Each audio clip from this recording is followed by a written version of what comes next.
Peace, peace, peace, good people. Welcome, welcome, welcome, welcome, welcome to the Tuesday edition of Burn It Down with Kim Brown. This is the safe space where we set oppression ablaze. I'm so happy that you guys, oops, there go the phone going off. I'm so happy you guys have made time to join me here on today. It's August the 1st. I'm coming off a spectacular, superb birthday weekend. I want to thank everybody so much for your very kind and generous and plentiful, abundant birthday wishes. My birthday was on Friday, July 28th. Had a splendiferous weekend in Chicago. You guys, I'm telling you, Chicago Chamber of Commerce need to put me on the payroll because I'm telling you, like, as someone who is not from the city, as someone who does not have any direct connection, I don't have any family in Chicago. I ain't never worked in Chicago. Every time I go there, I said, for the months of June, July, and August, this could be my home.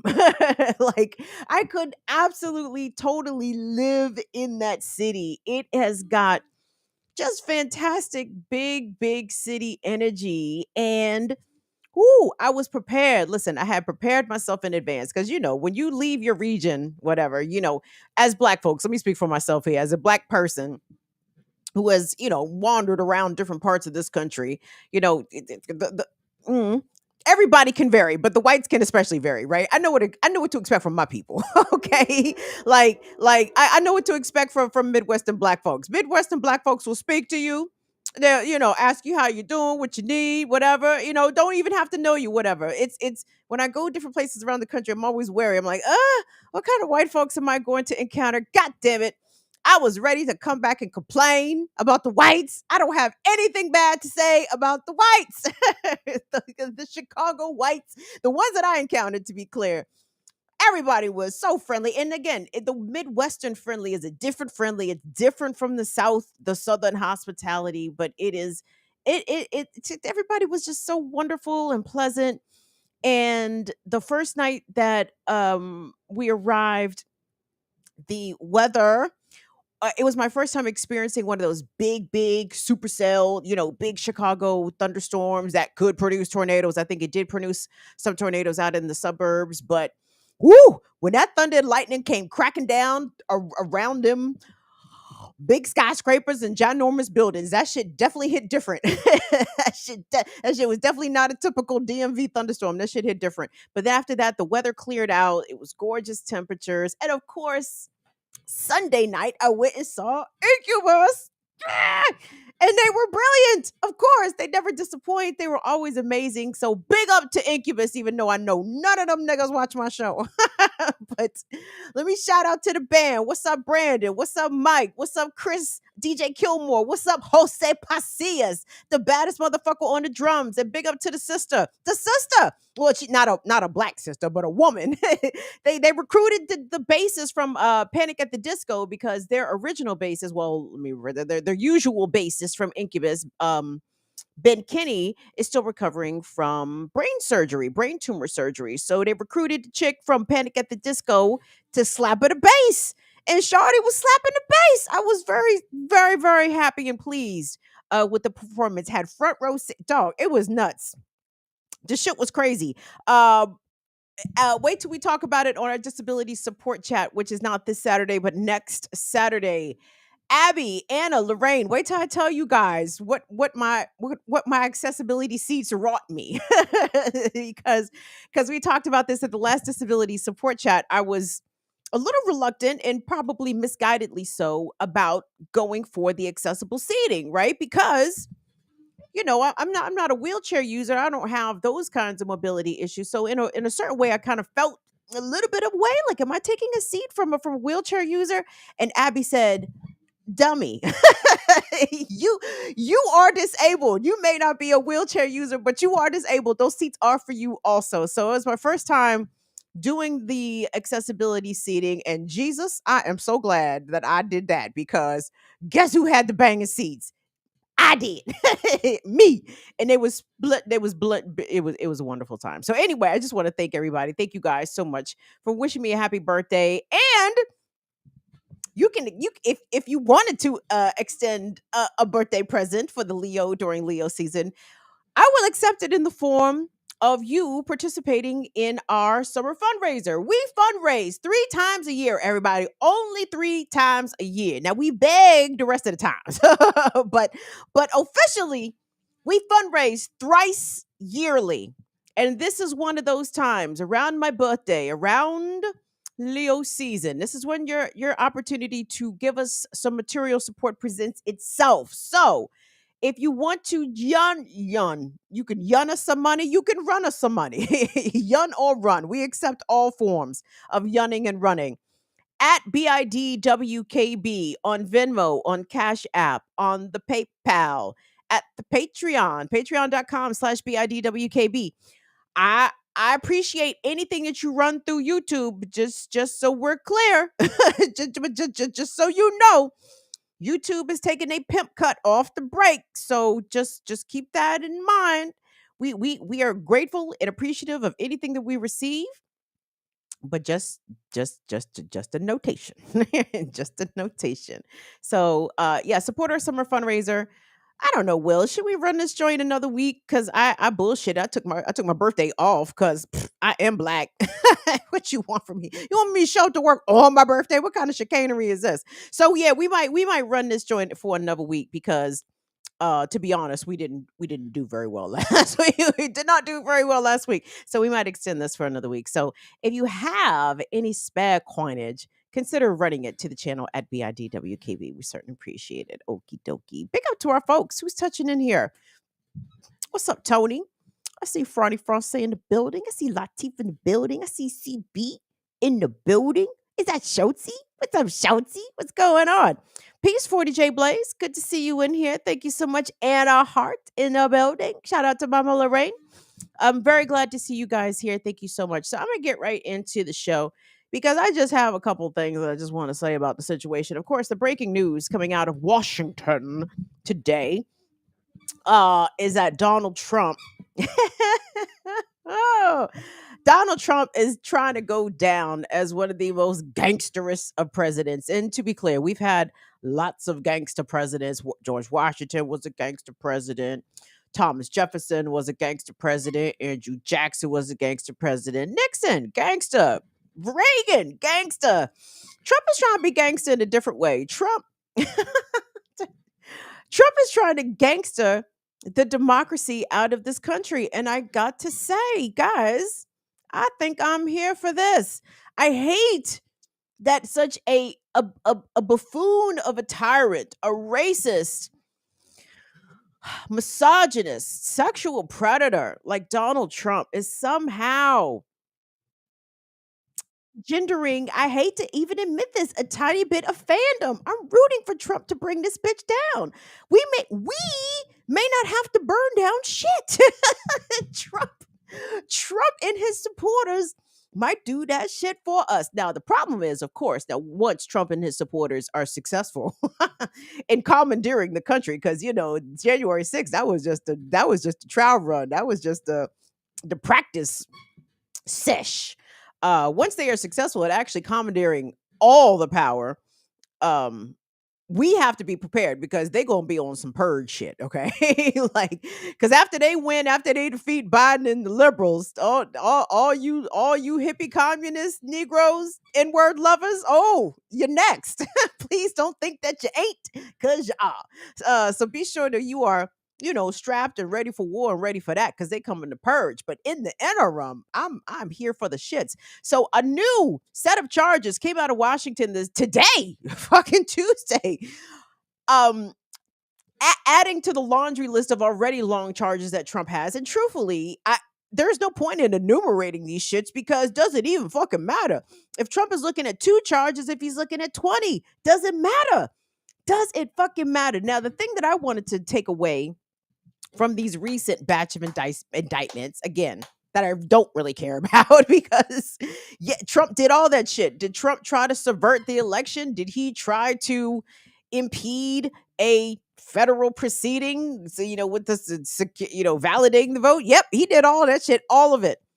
I don't even care about any of that. I'm here for it, actually. I told y'all, January 6th is where my enemies met in battle, and they both lost. It was glorious, but not Trump. Trump is not losing. In fact, with a very straight face and $40 million spent from one of his super PACs supporting his campaign on legal fees. Trump, with a very straight face, is telling us that the system is targeting him, that he is a victim of the system. Whilst he flies around on his private jet and shits in his gold toilet, Trump is the victim. But I want to focus on the real victim. Will, cue up that video for me if you could, because out of all this mess, out of all the Giulianis and Walter Venadas and who are these other niggas rolling with Trump? All of the, Ivanka and Jared and how did the maintenance man, how did the property manager manage to find himself in federal court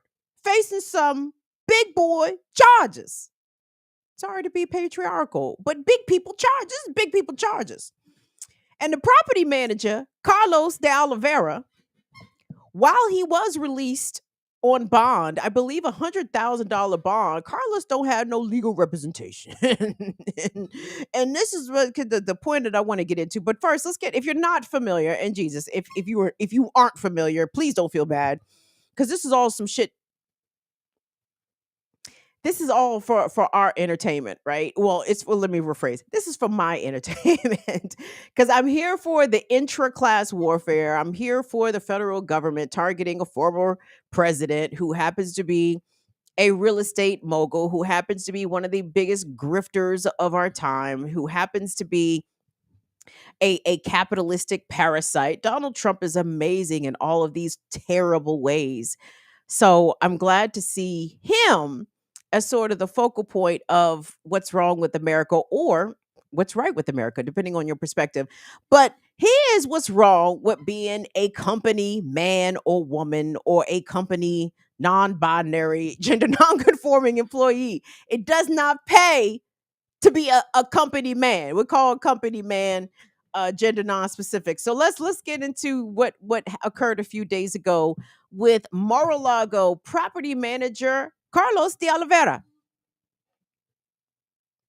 This is where we begin. This morning, Donald Trump is facing serious new charges in the classified documents case. The special counsel is now accusing the former president of trying to get security video deleted at Mar-a-Lago, in addition to hoarding boxes of national security secrets. And Trump has a new co-defendant who was allegedly involved in the scheme, Mar-a-Lago's property manager, Carlos De Oliveira. Security footage is a crucial piece of evidence in this investigation into whether Trump moved the boxes around to hide them from federal investigators. And here's some of what we have learned from this new superseding indictment. Prosecutors say Trump's longtime valet, Walt Nauta, abruptly changed his travel plans on the same day the surveillance video was subpoenaed. And he went to Mar-a-Lago. And the indictment says he gave different people different reasons for the change of plans. Right. So all of that is interesting. And the points about Trump's valet changing his travel plans that coincided with the day that the Trump team received the subpoena for the security footage. Do y'all think Carlos knew that? Do you think anybody told Carlos, "Hey, Carlos, we just got this subpoena, so we're about to start hiding evidence"? Or do you think Walter Nada showed up and said, "Hey, Carlos, I need you to do something for me. This is what the boss wants done"? And Carlos said, "Okay." Do you think Carlos knew shit about shit? Do you think they told Carlos about some fucking subpoena?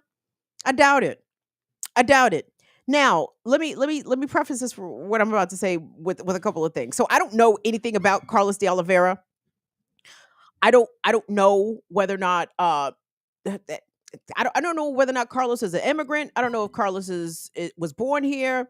I don't want to infer too many things about someone with a Hispanic name living in Florida, right? I mean, there's lots of things that could be inferred and that could totally be wrong and off base, and I don't want to make any assumptions. But Carlos clearly is a member of the working class. Carlos is not part of Donald Trump's inner circle, which I think is very telling why Trump chose Carlos, according to this indictment, this latest superseding indictment, where it is alleged that Trump has called Carlos directly on the phone and had lengthy conversations with Carlos. There is alleged, according to the government, video footage of Trump Venata. Am I saying this nigga name right? Nada, Walter Nada, and Carlos standing in front of the room where these boxes of classified, top secret federal documents, where Trump was apparently keeping these things at Mar-a-Lago. There are video footages, like I said, according to the government, alleging that the three of them are seen together on tape, conversing, right? And there's a couple things here. So I think it's extremely fucked up for the federal government to come after this working class person. Now, again, Carlos might be a Trumper, a real one. He might actually believe in the ethos of Donald Trump, because sometimes black and brown folks they think if they speak the done language, if you align yourself with the values of white elites, that they will accept you. They will bring you in. They will make a way for you to assimilate your way up the class ranks. And maybe for some folks that is true, but for many black and brown people who have those bourgeoisie aspirations, they will accept you so long as you have use to them, not because they like you, not because they want to see you and your family make it out here. What can you do for them? What useful idiot mechanisms do you provide to them, right? So I don't know this about Carlos. I don't know if Carlos is a Trumper. I don't know if Carlos was just somebody who found what I would imagine to be a pretty good job at Mar-a-Lago, right? Mar-a-Lago probably pay all right as a property manager.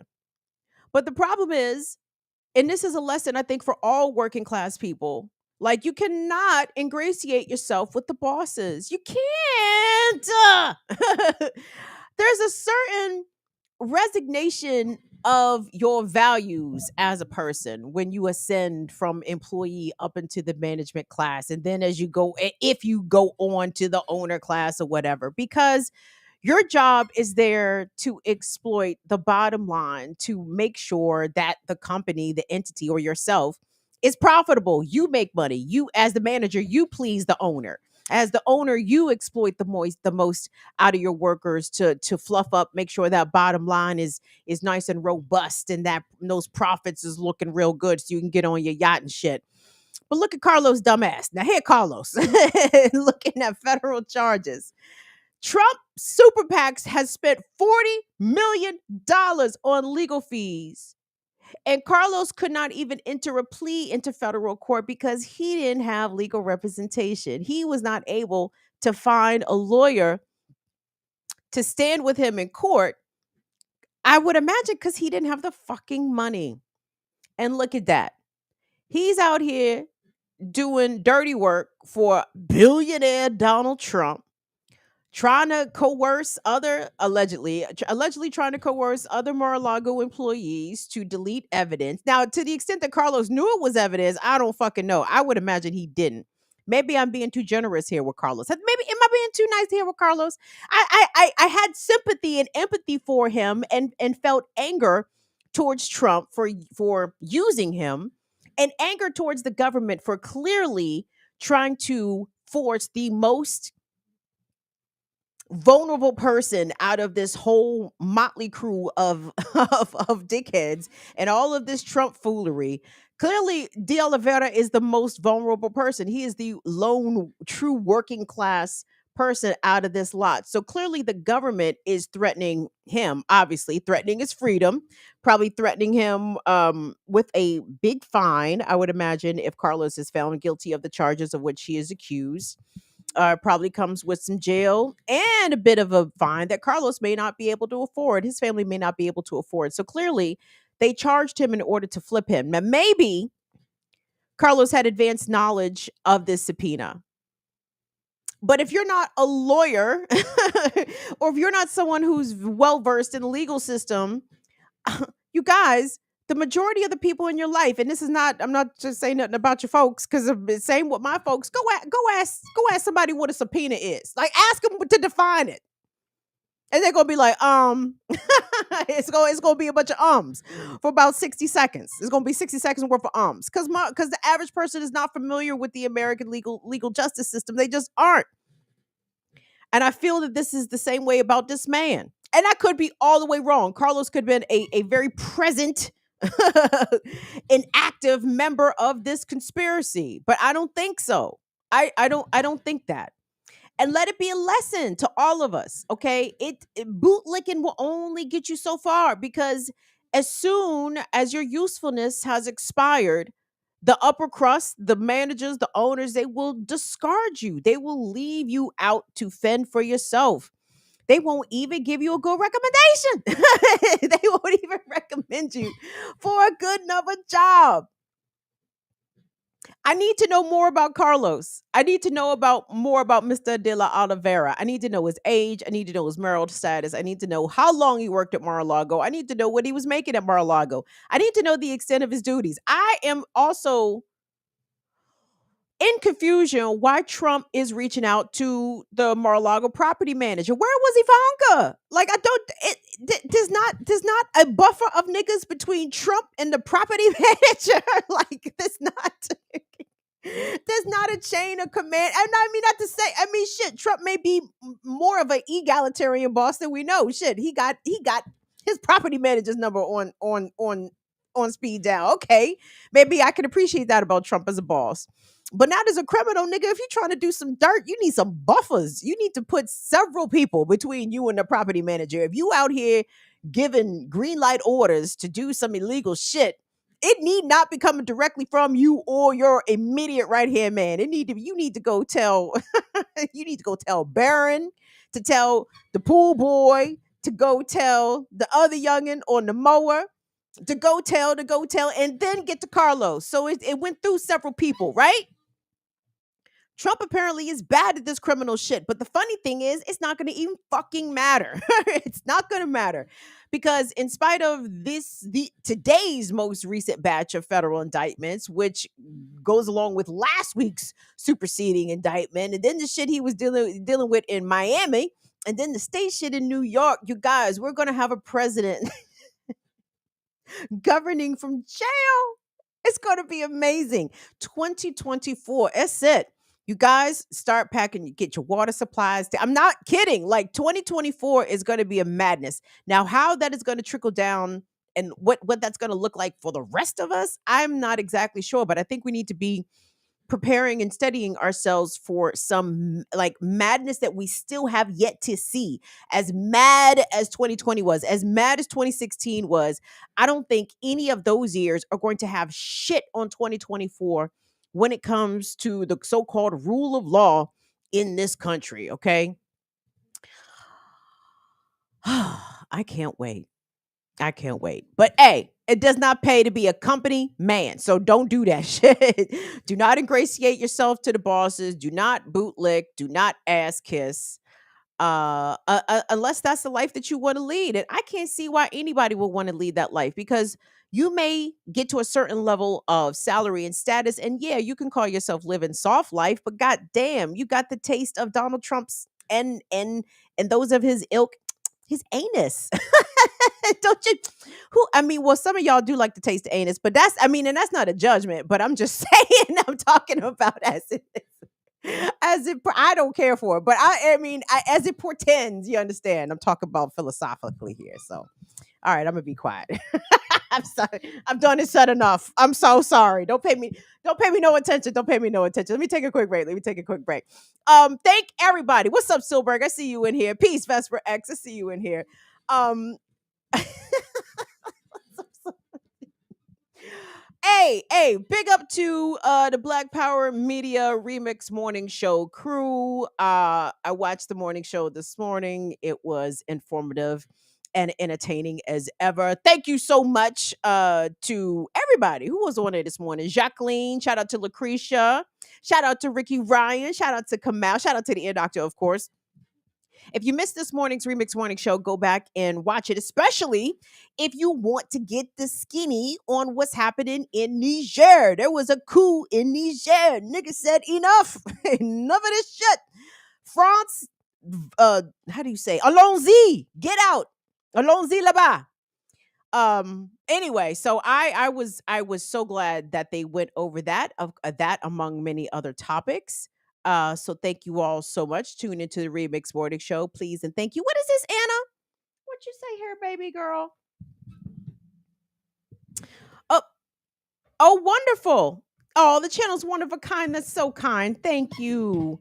Thank you, Anna. Thank you. Thank you. Shout out to my son, Tyler. I see you in here, baby boy. Hey, Wendy. What's going on? What's up, Ignorama? I'm gonna get it right one of these years. Give me a second. Who else did I see? I forget. Anyway, Remix Morning Show, Black Power Media. If you're not already, what's up, Tony? If you haven't already subscribed and done all the cool shit to engage with Black Power Media, please take the time to do that. It is Black August, so please check out some of the unique and powerful Black August programming that really you're only going to find on a place like Black Power Media. So there is that. Where am I going next? All right, I got a couple stories about Black women here that I want to get to. Oh, don't forget to do the cool shit on my shit. Like, subscribe. I hate, I am such a bad plugger. I'm a terrible self promoter. Can't you tell? I don't even like to tell people to like my shit. It's like, well, if you like it, you would like it, right? But sometimes people need to be prompted and reminded, and I need to be prompted and reminded that people need to be prompted and reminded. So there is that. So there was some news today coming out of Baltimore, Maryland, pertaining to the family and estate of Henrietta Lacks. Everybody, if you don't know who Henrietta Lacks is right now, chances are that Henrietta Lacks's cells in some way have affected your healthcare personally or the healthcare of someone that you know and love. Henrietta Lacks was a Black woman who died from cervical cancer in 1951. Her cells were taken by Johns Hopkins University and used in countless and I don't in countless I think is a very strong and formidable word here when we're talking about what Miss Lax's cells have been used for over the past several decades. Countless medical treatments, experiments, vaccines, anything that you can think of. Those HeLa cells, as they have been come to known by, have impacted medical care, treatment, research in so many ways. Now, the rub is, of course, because Miss Lax was Black.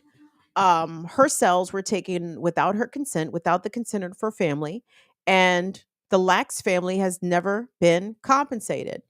We don't really care for Oprah all that much. I mean, she all right. She all right.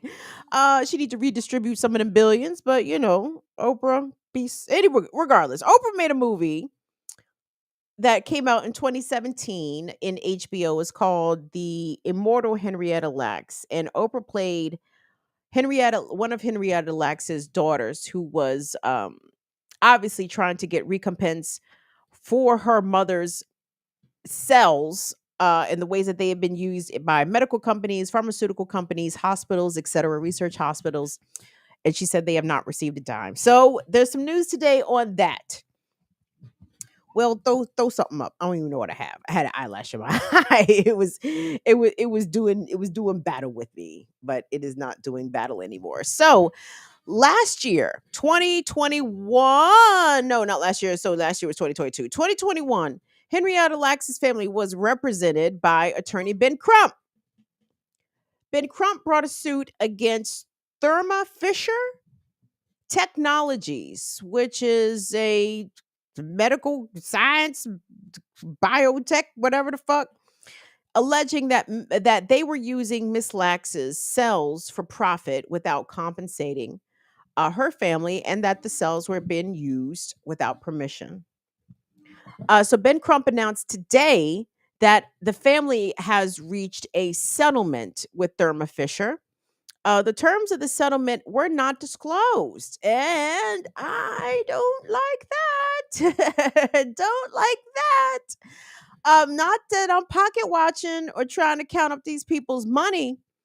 But sometimes we have a tendency to settle for pennies on the dollar, especially when it comes to a lot of money, right? Like there has been literally billions, many, many billions maybe a trillion poured into medical research that has had its foundation in Henrietta Lacks's cells. This family deserves billions of dollars, if even on the low end, hundreds of millions of dollars, like a lot, like almost an amount you can't even count. You guys, if we sat here and tried to calculate all of the money that has been spent on cancer research over the past 50 years. Seriously, we're talking in the trillions of dollars. We spend so much money on cancer research in particular in this country. Well, in my opinion, because they don't actually want to cure cancer. Like, and what's the money in that? What's the fuck is the point of curing cancer? Then what are all these hospitals and surgeons and oncologists, like, what are they going to do if you cure cancer? So there's so much money going into cancer research and treatment, but I digress. But none of this happens without Henrietta Lacks's cells. So on her 103rd birthday, August 1st, Ben Crump announced that a settlement has been reached, though the terms of the settlement has not been disclosed. And I find that very problematic, because when you look at, again, not in a pocket watching point of view, but to make sure that the Laxus family is being truly compensated for the enormity of her contribution of her body. And truthfully, Therma Fisher should have been, like Jay-Z said, we overcharge our niggas for what they did to the Cold Crush. You feel me? Like, Ben Crump should have been running the fucking pockets, not just for Henrietta Lacks, but for the Tuskegee Airmen, for all the people that were Black people and Indigenous people who were subjects of horrific medical experiments, medical research of the Black body to prove our inferiority, or to prove that we are incapable of feeling pain to the extent of white people, to prove that our bodies can withstand disease in ways that have been truly inhumane. I need to know more about this settlement truly before I start celebrating, because something tells me that the family likely got shortchanged. They have been shortchanged all of this time.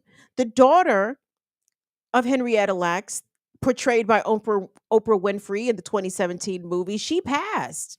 Like Miss Lacks's children, I don't think have been will not mostly be here to see whatever fruits of this settlement. I believe Miss Lacks's grandchildren are likely in their 50s and 60s by this point. So we're talking, a couple generations have already gone by of people who were not given anything by the medical community and biotech communities that have been able to reap so much based off her contribution from her Black body. But I found this piece, and this is going to be a few minutes, and I found it kind of interesting. This is from PBS. This is from 2013. And what you're going to see here is an interview from a doctor from the National Institutes of Health, right up here in Bethesda, announcing a collaborative effort made with Henrietta Lacks's family, where the family is given consent. The family has given their consent to the continued research based upon their ancestors' cells, but it was meant to address the privacy concerns, the justifiable privacy concerns of Henrietta Lacks' descendants, because if her cells are being sent all over the fucking world by any Tom, Dick, and Harry researcher. I'm sure it's not any Tom, Dick, and Harry researcher, but maybe it is any Tom, Dick, and Harry researcher who can afford it. In any university setting or clinical setting, I mean, they could very easily sequence her DNA, and what kind of information could be gleaned about her living relatives, her surviving relatives, based off the extrapolation of her DNA from her cells that have been sent every fucking where for the past 60 years. So I want you to see the white man. The white man, he tries to soften it up, and I'm like, white man, this is not coming across the way you think it's coming across. This is not coming as benevolent and as accommodating to the family as you think it is. But I want to get you guys' take on it. So let's check out this interview again, not with the Lacks family, with a doctor representing the National Institutes of Health, about their agreement in cooperation with the Lacks family about the continued use of her cells with their permission, the families, that is. Let's take a look. 70 years after her death, the family of Henrietta Lacks is suing a biotechnical. No, the PBS thing, Will. I'm sorry. The PBS interview, the PBS interview from 10 years ago. See, sir, I try to give you clues. I try to see, but you got to listen. See, that's the thing. You can lead. No, let me stop. I was gonna say something inappropriate, and then that was gonna fuck up my whole last story. So let me not do that. We good, Will? Now, the living legacy of one woman's DNA. Margaret Warner has the story. In 1951, a poor African-American woman in Maryland became an early and unwitting donor to medical science. Henrietta Lacks died at age 31 of cervical cancer at Johns Hopkins Hospital in Baltimore. Then doctors discovered that tumor cells they'd removed from her body earlier continued to thrive in the lab, a medical first. Before long, her cells, dubbed HeLa cells, were being used for research around the world, contributing to major advances in everything from cancer treatments to vaccines. But Henrietta Lacks never gave permission for that research, nor had her family until now.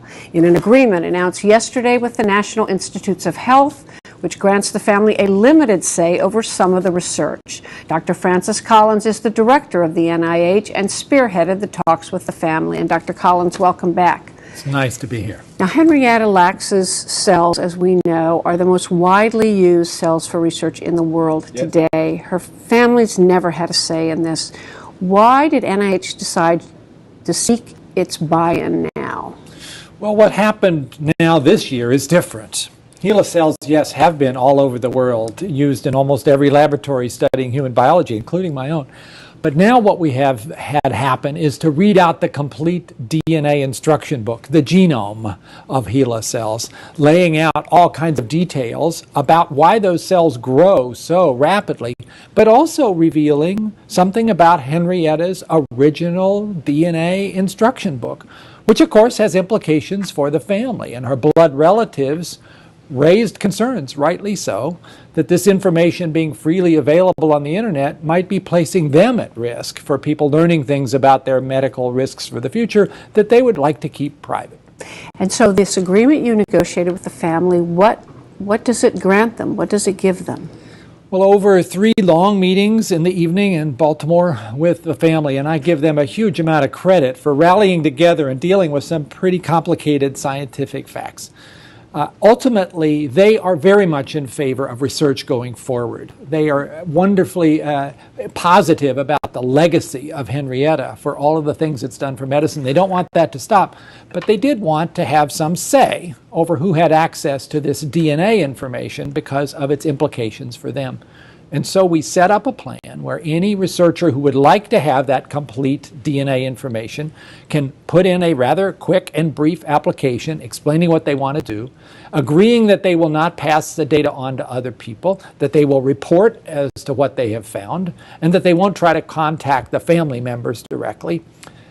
If that is actually considered appropriate, and 2 of the Lacks family members will sit on the group that reviews those applications, then the data is made available. But 2 quick questions. The researchers can publish the data, publish the results. Absolutely. And the family will still receive no financial benefit here. They will not, and they are basically not asking for that. They did think it was fair to have a seat at the table when it is their medical circumstances that might also be involved here, and we thought they were right about that. Now, explain a little more about what makes Henrietta Lacks' cells so special. I mean, is it that they can live indefinitely in the lab? Is that unique? They are immortal. And there are other cell lines, but this was the first one, derived in 1951.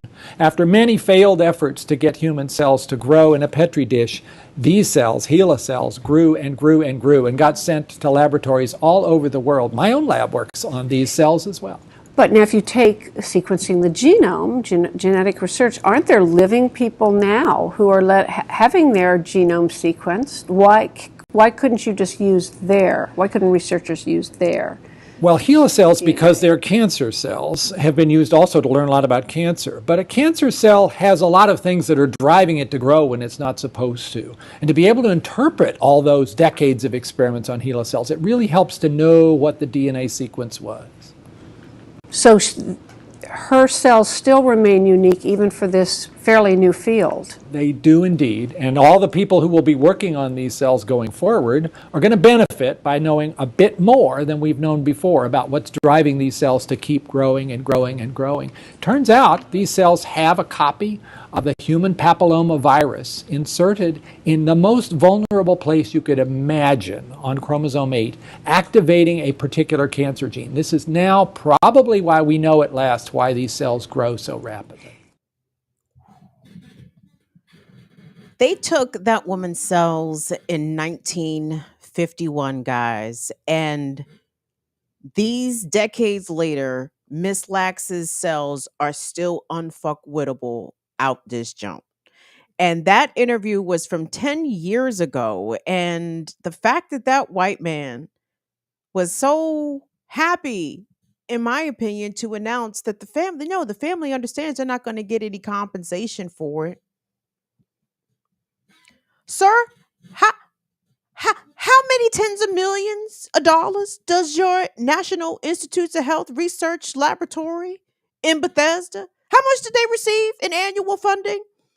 And you somehow take some glee, take a little bit of happiness in declaring that this black family, poor in West Baltimore, still will not receive any compensation. And to be clear, to tie it into the news announced today pertaining to the settlement reached with the biotech company by Ben Crump and his law firm. We still don't know those numbers. Oh, but to be clear, Johns Hopkins was not included in this lawsuit filed by Ben Crump. In fact, Hopkins has come out and said that it has never profited financially from Henrietta Lacks's cells and from the research derived therein. And I said, tell me you lying without telling me you fucking lying. You guys, the ways in which black people's persons, our bodies, have been exploited and used by the medical and scientific community for now centuries. And the exploitation continues. And the compensation of Henrietta Lacks's family does not denote the end of said exploitation. In fact, it probably is worse than we think. I bet you Ben Crump, I'm sorry, like I'm not so enamored with Ben Crump's negotiating skills. I mean, usually he negotiates settlements with cities as a result of police violence, police murder, in exchange for some sort of keep the peace measure. You know, the city agrees to pay the family of the person murdered by police insofar as the family will agree to go on camera and say, we need y'all to keep this peaceful. We need y'all to not be violent. This is not going to help. This is not going to bring our loved one back, which, you know, I guess don't let the police kill my family member. You know what the fuck I'm saying? Settlement check in hand and all. Burn this shit down. Take it all down. And I will redistribute this settlement check. But I have a feeling that this settlement was pennies on the dollar, pennies on the fucking dollar. I have a feeling that this family is again being shortchanged, again not being compensated for the true value of anything. And this is the lot, unfortunately, for most black people in this country. You know, we're still having conversations around reparations. Now, whether or not you think reparations are viable or something that's going to happen is one thing, but do you think reparations are owed? Yes. like we can debate whether or not they're going to actually pay the shit. I don't think anybody disagrees whether or not reparations are owed. And they could be calculated. They could be calculated from slavery. They could be calculated from Jim Crow. They could be calculated through segregation, redlining. denial of GI Bill benefits to Black veterans. I mean, we can calculate the reparations a lot, and it's a big number. It's a big fucking check, and the till is still rolling, right? America still owe. Whether or not we think they're gonna pay or not, it don't mean that they don't owe. And these people are owed. The Lacks family is owed. And I before I start celebrating, I need to know what that number is. Again, not in a vulturistic way, not in a, what they gonna do with the money. I don't give a fuck what they do with the money. They can spend the money however the fuck they want to. They can go out and buy all the goddamn Jordans. if people think that they are of that mentality, the people, you niggas just love Hennessy and Jordans. I don't give a fuck. Buy all the Hennessy and Jordans that you feel like. Whatever. It's their money. They can do what the fuck they want with it. But the point is, how much are they getting relative to the value of what was taken from them without consent? And at the end of the day, not the good white folks present, but the bad whites out here don't feel as if they owe non-whites any fucking thing. We should just be grateful that they haven't lynched us all. Aren't you niggas happy? You still breathing? What you want? Life, liberty, and justice? Psh, that's for white folks. That's why they're so upset that they fucking with Trump. You cannot be fucking with a man of this stature. That's for niggas. The criminal justice system. You need to redirect all that criminal justice energy back to the Blacks where it belongs and away from a good man such as Donald Trump, says Trump supporters, not I. I don't know, y'all. I just wanted to mention it. And again, we can't even begin to calculate the amount of Henrietta Lacks there are out there, not in the sense that they have, these people have immortal cells, but truly what was done to them in the name of science, what was done to them in the name of medical research. Pretty much the field of gynecology is based upon this wicked white man experimenting horrifically on Black women, on enslaved women. And here we are dealing with the results therein, and the amount of medical racism that Black people still encounter, the medical apartheid, the rates that Black women especially deal with underdiagnosis of certain cancers. And of course, we all know about the Black mortality rate for pregnant mothers, new mothers, and expectant mothers.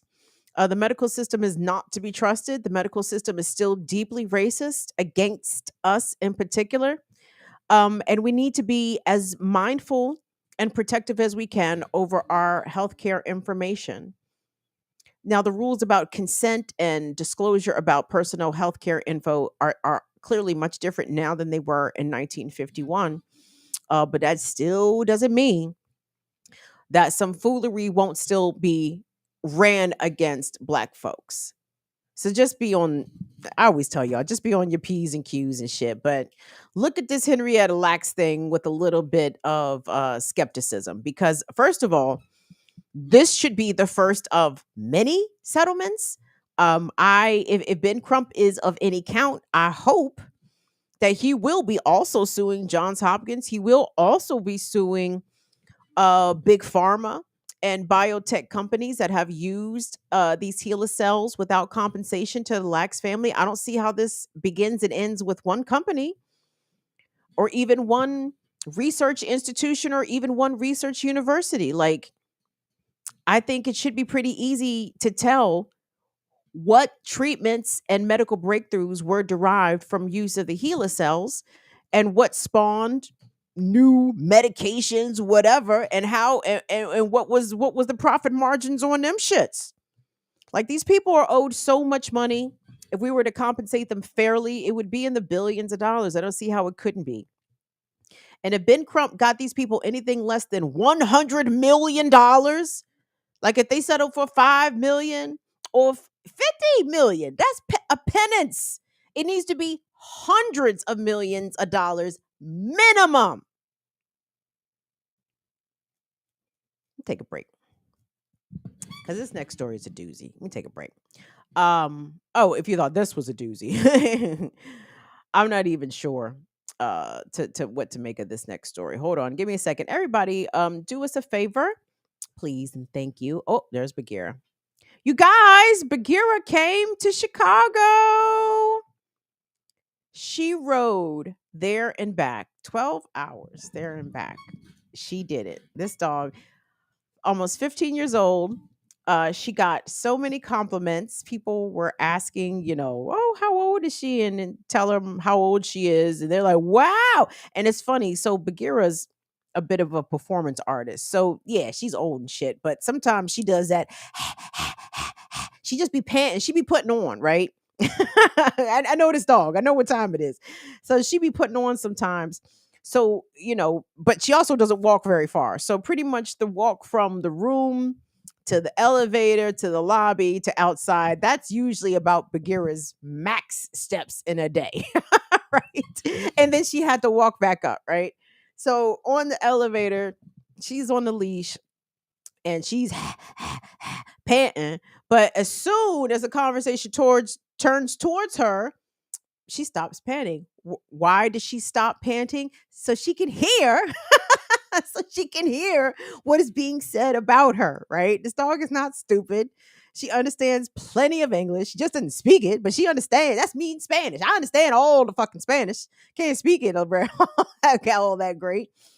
But yeah, so I was again, she just adding to her legend out here, Bagheera to Chi-Town and back. That's what G's do. G's up, paws down. Let's go. Take the time, you guys, like the video, subscribe, blah blah blah, follow, blah blah blah, at BIDWKB, blah blah blah blah blah. The places, I don't know where we are, different places. Last story. And this one I send out to all my haters because, it's usually the misogynists that are calling me a misandrist, which is hilarious. But, the misogynists, especially the ones who love to dunk on black women, will always talk about, well, how come y'all don't get black women together when they blah, blah, blah. Well, here's some black women acting bad that I suppose I would be remiss if I didn't point it out. Well, to the article, please. Y'all fans of Lizzo? I don't know what to make of Lizzo. Let me say this real quick about Lizzo. So I don't have anything against Lizzo and her music. I actually think Lizzo is quite talented. She has a perfectly acceptable singing voice. She is a musician. She writes music. She dances. She plays the flute. She's a flautist. She has a rags to riches kind of story. Allegedly she was homeless for a time before she bust through big, etc., etc. So even though I have 0 Lizzo songs or albums on any of my streaming, I don't dislike Lizzo. I kind of look at her in the same way as Beyonce. Like, I don't dislike Beyonce, but I don't bump her shit. It don't move me like that. You know what I mean? It's not terrible. It just don't move me personally. So, whilst looking for stories on today, I came across this on Twitter. Why is Lizzo trending on Twitter? And here we go. Former Lizzo dancers were weight shamed and pressured while at a strip club, according to a new lawsuit filed. 3 former dancers have filed a lawsuit against Lizzo, accusing the singer of sexual harassment and creating a hostile work environment. And yeah, there is that. So the headline is a little weighty there, pardon the pun. But let me get into some of the meat of this. So 3 of Lizzo's former dancers have accused the singer of sexual harassment and creating a hostile work environment. Okay. The dancers accuse Lizzo, who is a performer known for embracing body positivity and celebrating her own physique, of calling attention to the weight of another dancer in what they were calling a thinly veiled targeted thing. That's a quote from the article. It isn't. It says that she later berated, then fired the dancer after calling attention to her weight.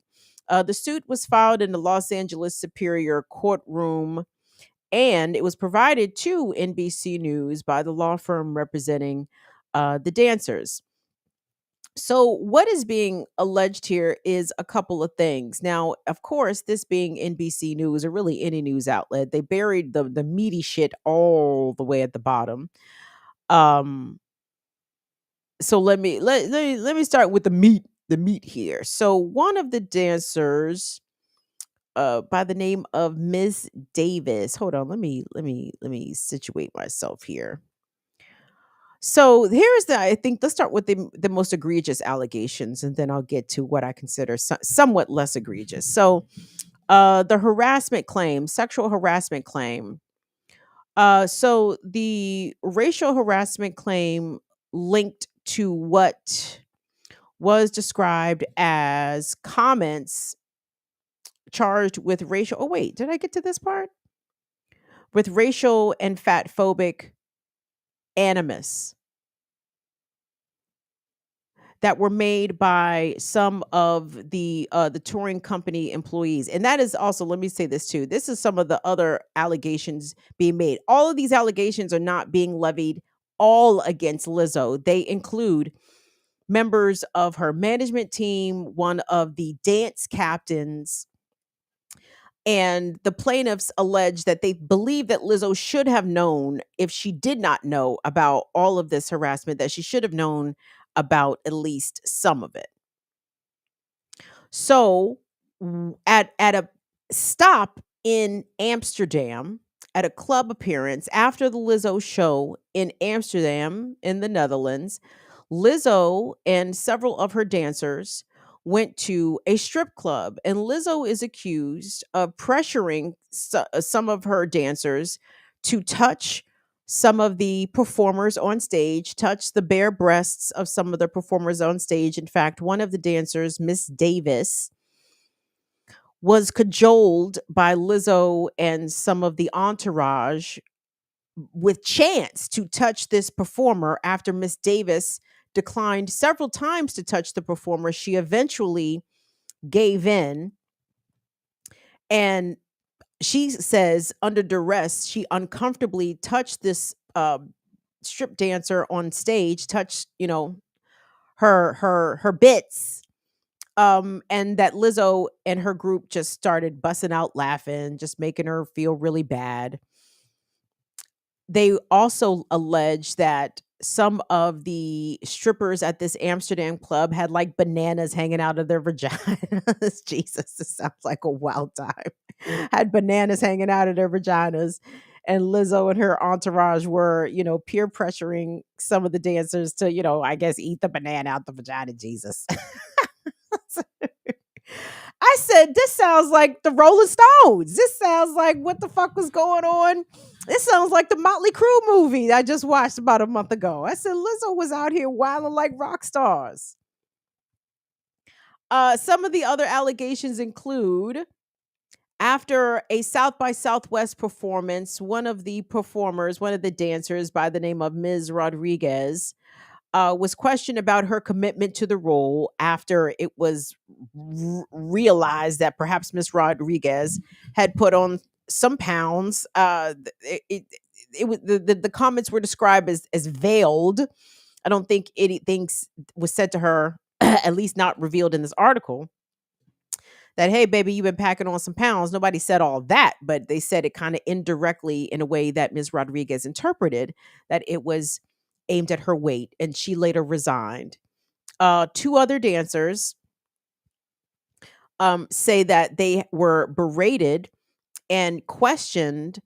I'm sorry, it's described as being proselytized to over performances and demanding that those who had premarital sex were shamed. Whilst this person themselves, this is the dance captain, allegedly, who was proselytizing. How do you say that word? Proselytizing, I guess, trying to spread the gospel and condemning those who engaged in premarital sex, whilst at the same time sharing lewd sexual fantasies and simulating oral sex. Jesus.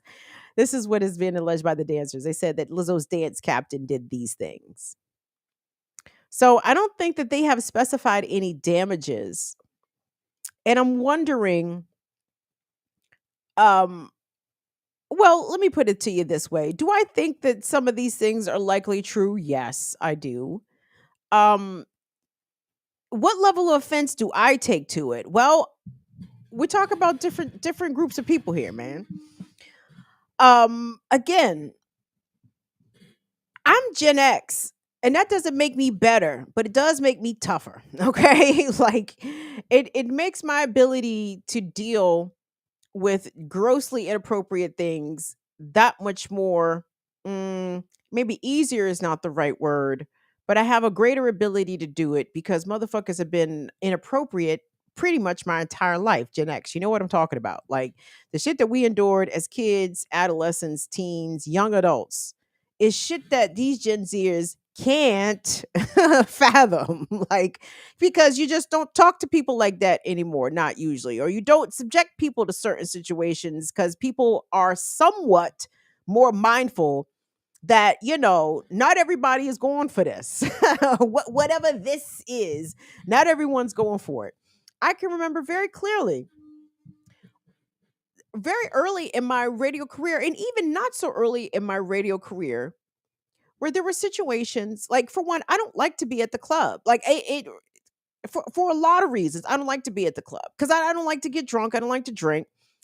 But it was the boss. Oh, Jesus. Here we go with the fucking boss. Trying to ingratiate yourself with the goddamn boss. The boss was having his birthday party at the club. Ugh. Everybody's taking shots. Kim taking shots. Everyone's taking shots. Take a shot. Kim, don't you want to take a shot? Don't you want to drink? Ugh. I don't. actually, I don't. But good luck being the square with all them round pegs. You know what I'm saying? Because you gonna be the goofy. You understand? You the one not taking shots. Oh, you the goofy. You the one not trying to be down with the night's activities. You not part of the team. There's still a lot of social pressures in drinking, especially. You know what I'm saying? Anyway, so getting back to the Lizzo thing. So apparently Lizzo was known to favor dancers who wanted to come kick it with her after the show is over and Lizzo wants to go to the club afterwards. She would show more favor to the dancers that wanted to hang out with her. Stop ingratiating yourself with the boss. Because the boss, even if the boss is a black woman, the boss is still the boss, and the boss is going to do goofy boss shit like that. Like try to substitute their coworkers for their kick it buddies and not expect for lines to be blurred and crossed and boundaries to be overstepped and what have you. And that's exactly what it sounds like what happened here. uh I mean, like in the music industry, it is debauchery. Okay, it just is. Like, if you guys saw the documentary about the Go-Go's, not the awesome genre of music birthed here in Washington, D.C., but the semi-awesome all-girl group of the early 90s, rock group, the Go-Go's. The Go-Go's used to, have the male groupies come in. You know what I'm saying? And try to flip it like that. So I'm saying that if you think that these women them are not out here on the road getting a party on, hooking up with the groupies, getting drunk and shit, you're mistaken. Okay, like I kind of don't have higher expectations of women performers because there is a certain level of party elements about this pop star life that most folks are going to embrace. Like, truly, only a very small few don't go that route, right? It doesn't shock me that Lizzo went this route. Do I agree with it? Should you be pressuring your workers into touching exotic dancers? No. Should you even be pressuring your workers to go to the strip club? No. No, you shouldn't. And were she a man doing this, I think, with other male employees, this probably wouldn't even be a story. You know what I'm saying? Like, I'm sorry, you think Jay-Z had to make a case when he was single and touring and, out on the road with the Rockefeller family or whatever. You think this nigga had to make a hard case for his subordinates to come with him to the strip club and spend a couple dollars and touch some titties? Not at all. Not at all. But when you're dealing with these younger folks and, a little bit more of a sensitive generation, and again, I'm not even knocking the fact that it's a sensitive generation. Like, you should be sensitive. People should not be assuming that you are going for all scenarios and all situations just because you there. You there with the boss. Again, can't be goofy fucking with the boss. But anyway, I would like to see what Lizzo's reaction is going to be to this, to the extent that it's all being put on Lizzo. I think it needs to be clearly distinguished that all of these accusations are not being levied all directly at Lizzo. Some of them are, some of them aren't. But I totally expect to be for there to be a backlash towards Lizzo of anti-fatness, misogynoir. Like, that's why you can't let them bitches be in charge because they didn't let it go to their head. Well, well, maybe. Well, maybe. Dog. When you're a woman succeeding in a male dominated field, in a patriarchal field, even, despite the amount of women artists, solo artists even, who are extremely successful and very autonomous in their control of their image and their music, etc. I'm thinking of Taylor Swift. I'm thinking of Beyonce. I'm thinking Lizzo also. Who are some of these other girl boss bitches? You know what I'm saying? But make no mistake, behind the scenes, the men still run things. And when these women somehow or sometimes take on the behaviors or act male adjacent, just doing the shit that the boys do, it doesn't shock me. I don't agree with it, but it doesn't surprise me. But you have to understand what Lizzo should, as a Black woman, everything that you do and say will be amplified,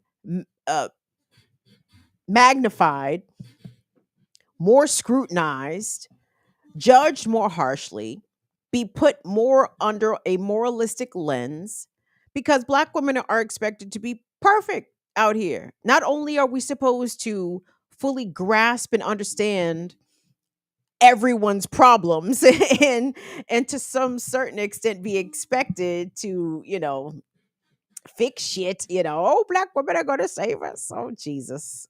Who gonna save us? Can somebody come save us first? And then, demand labor of us later for saving others. What you just do here, Latif? Did you just run some people some memberships? Oh, there we go. Thank you. Thank you to Latif. Big up to our mods. Thank you. Thank you so much for that. I can say when Lizzo and Black women have done a bad thing, there's actually been some Black women here in the area who have done some bad things recently. And I've just been like, ooh, that's bad. That's bad. And I'll bring those up later. These chicks around here, ooh, you better not mess with these girls from PG County. These chicks from PG County chicks have killed a couple people in recent days, but it wasn't their partners. Not that matters, but I'm just putting that out there for the record. But are women capable of these things? Yeah. Are women capable of sexual harassment? Absolutely. In fact, Will, if you don't mind, I'd like to ask you, I'd like to make some inquiries here. Because I'm not exactly your boss, because, we work together. We are in collaboration on the BIDWKB thing. But I know sometimes I may say inappropriate things to you, and I just wanted to get your take on that. Gotta be, gotta be more specific. a lot gets said. I like. Well, like you said. Let me be clear. Let me be clear for the audience, for everyone watching. Let me be clear about what has not been said. I never asked Will what he got on. Like, what you got on? Yo, that would be crazy.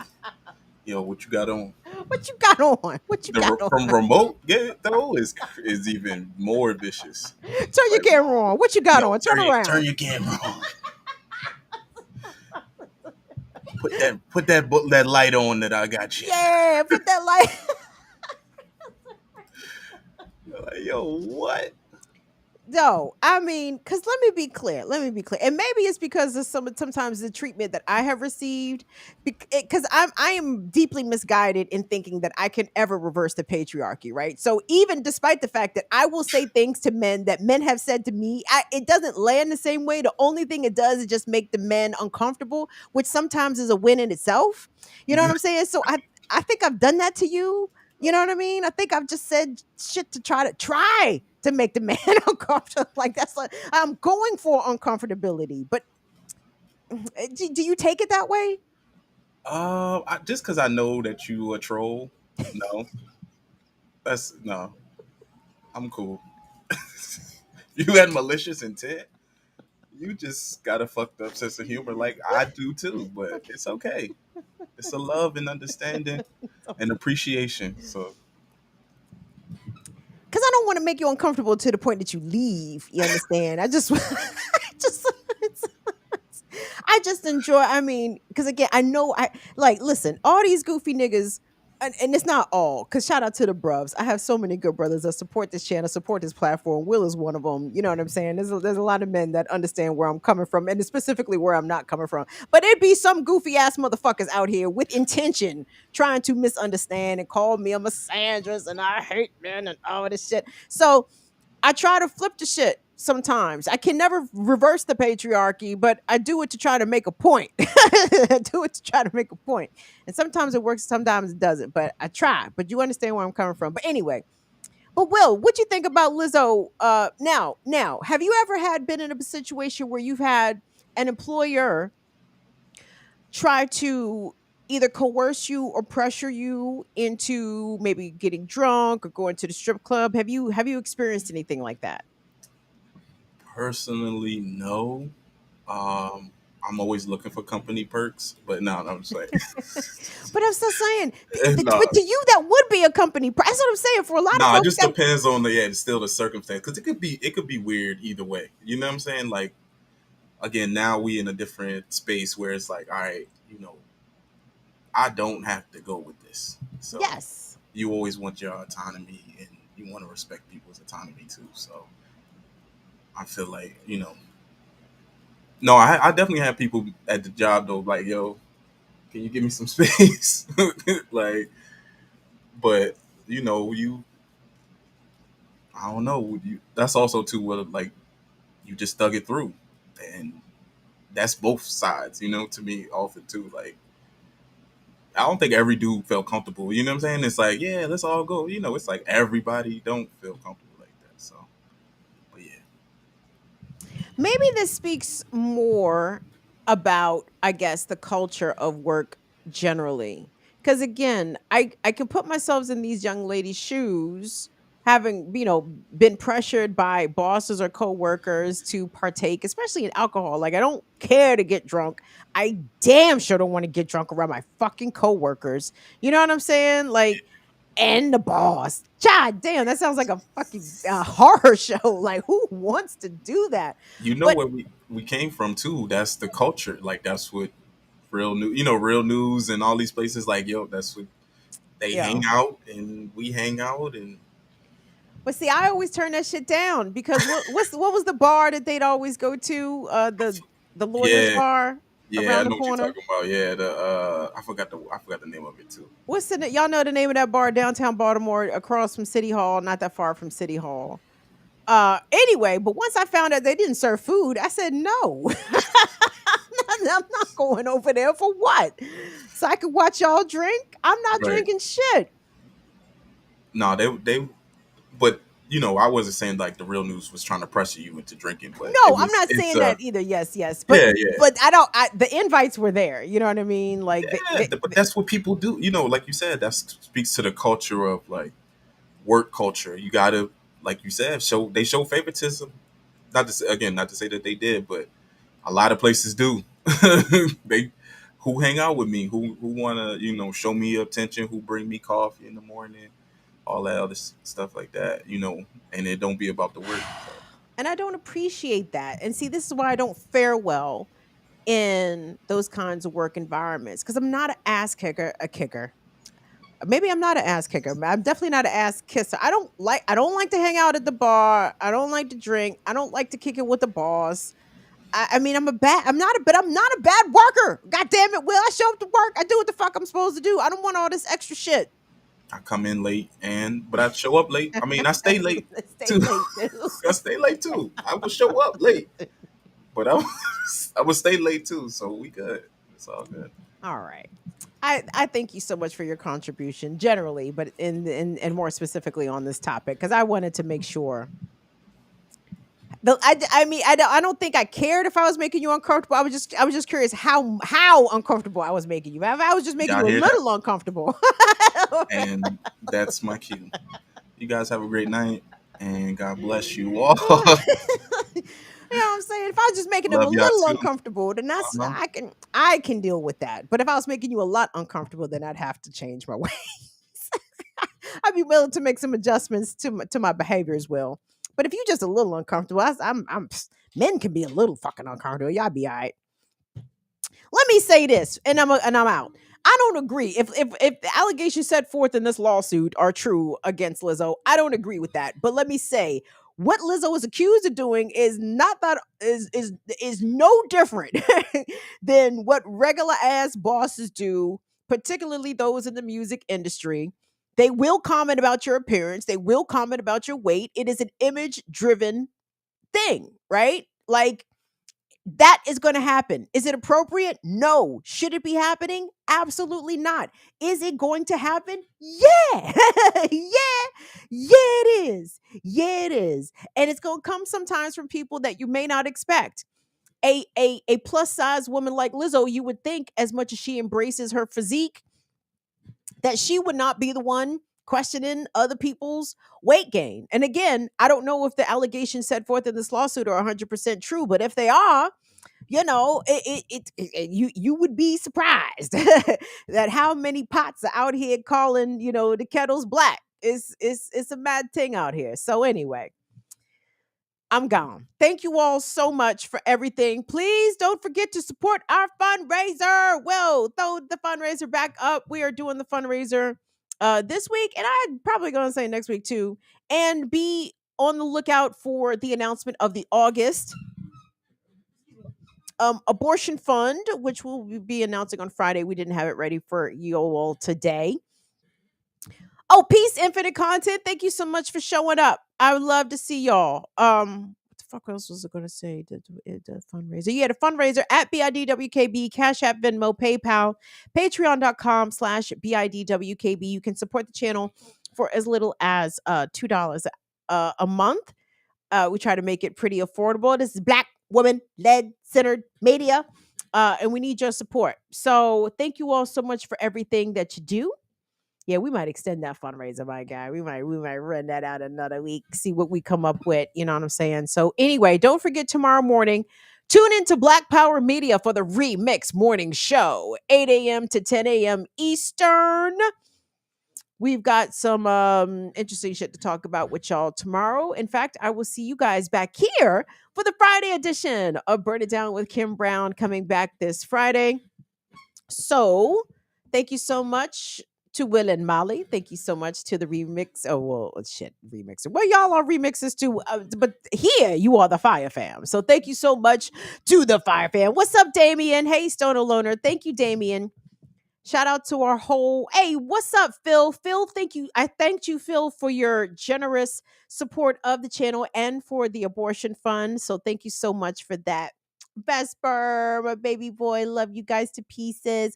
Shout out to my niece Alicia. Shout out to Court. Shout out to the whole family. Hey, Donnie. There go Donnie. Yay. Thank you so much to Latif, as always, for all that you do and all the ways that you support the channel and the platform. And I'm out. So I'll see y'all tomorrow morning on the Remix Morning Show. On behalf of Will and Molly, appreciate y'all. See y'all later. Bye bye. See ya. Bye.